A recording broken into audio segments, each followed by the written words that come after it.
Welcome to This Explainer. Have you ever felt this deep, almost aching desire to have people in your life, but then you find yourself habitually pushing them away? You disappear socially, or you just flat out choose isolation?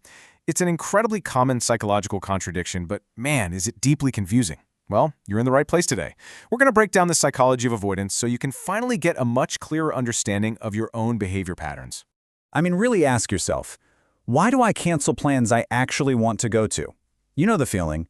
You make the plan, you're super excited about it, but as the actual moment approaches, this heavy sense of dread just sets in. You ghost, you isolate, or you send that last-minute, "I'm so sorry I can't make it" text. And usually, that's followed by a massive wave of guilt. So why do we do this? Let's unpack it. Section 1. The connection paradox. There's this huge, stark contrast between our internal world and our external actions. On one hand, what you feel is this genuine, deep craving for emotional closeness and understanding. But on the other hand, what you actually do is an entirely different story. You're isolating for days, canceling plans, basically disappearing. But here's the thing. Psychology actually tells us this contradiction is totally normal. Your human mind can desperately crave connection while simultaneously being terrified of the emotional risks that come with it.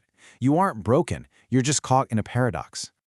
Moving on to Section 2, the social exhaustion cycle.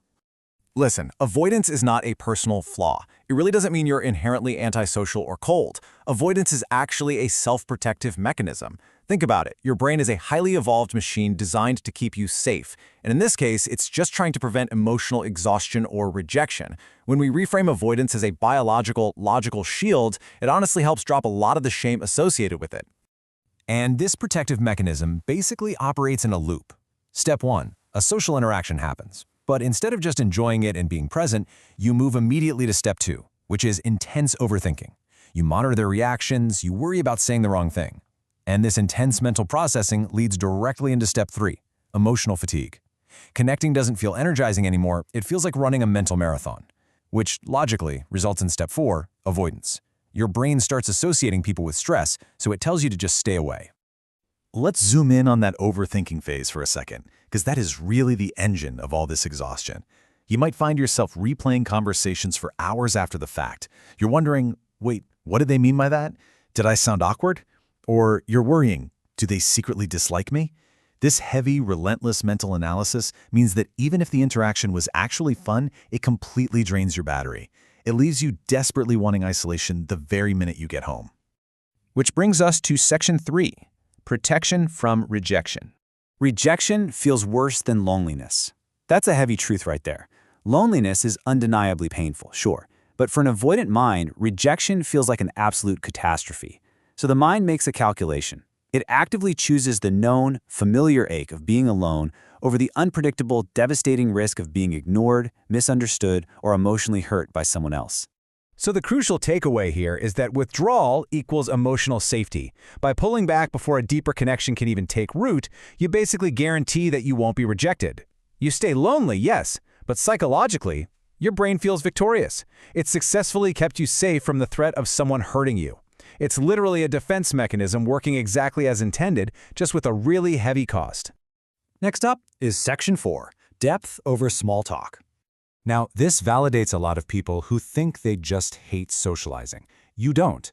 On the outside, yeah, you might appear antisocial. You withdraw from small talk and forced conversations because, let's be real, they feel completely emotionally empty to you. But on the inside, you secretly, deeply crave rare, meaningful connection. You want depth. You want to be truly understood. And this creates an incredibly confusing pattern for outside observers.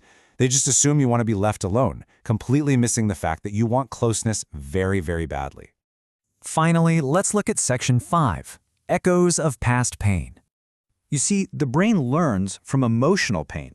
If you've experienced betrayal, abandonment, humiliation, or just constant lingering disappointment in your past, your nervous system takes notes.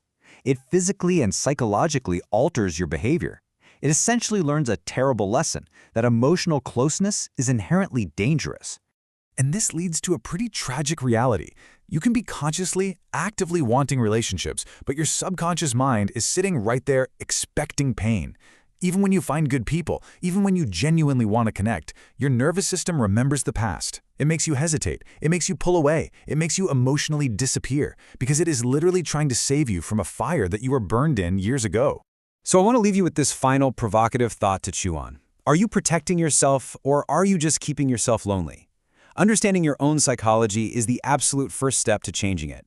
Your avoidance is rooted in logic, past pain, and self-protection, but you really have to ask yourself if that ancient protective programming is still serving you today, or if it's the very thing standing between you and the connection you crave. Thank you so much for joining me for this explainer. Keep learning, keep reflecting, and we'll see you next time.